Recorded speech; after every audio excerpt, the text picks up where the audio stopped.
మాట చెప్పాలంటే బాధగా ఉంది, ఒక పక్క బాధగా ఉంది, ఒక పక్క ఆనందంగా ఉంది.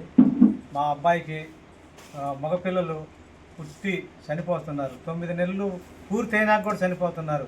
ఫస్ట్ అబ్బాయి చనిపోయాడు, తర్వాత అమ్మాయి పుట్టింది.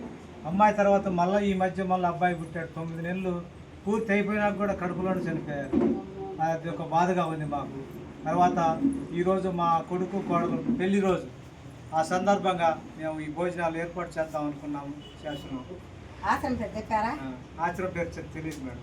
అయ్యో, ఆశ్రమం పేరు చెప్పాలి.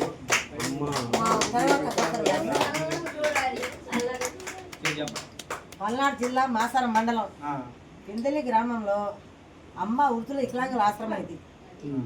అయితే మీరు మీ పేరు ఏంటి తెలియదు కదా, మీరు చెప్పండి. సామేల్, నా పేరు సామేల్, మా అబ్బాయి పేరు రమేష్, మా కోడల పేరు స్వప్న. పల్నాడు జిల్లా మచ్చవరం మండలం పిండేలి గ్రామంలో వృద్ధాశ్రమం. మేము భోజనాలు పెట్టాలనుకున్నాము. ఈ వృద్ధాంగులకు భోజనాలు చేశాము. వాళ్ళ మనసు కూడా బాగా నిండు మనసుతోనే మా కొడుకు కోడలు దీవించమని ప్రార్థించుకుంటున్నాం తండ్రి.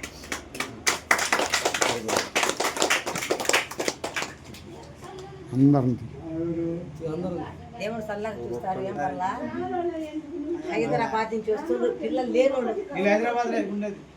అవునా? పిల్లలు దోవ చేయమని దాసుకు నుంచి వచ్చారు. పుట్టిండు అబ్బాయి, అబ్బాయి తీసుకుని ఇక్కడికి వచ్చారు. వచ్చి సంవత్సరం అయింది బాబుకి.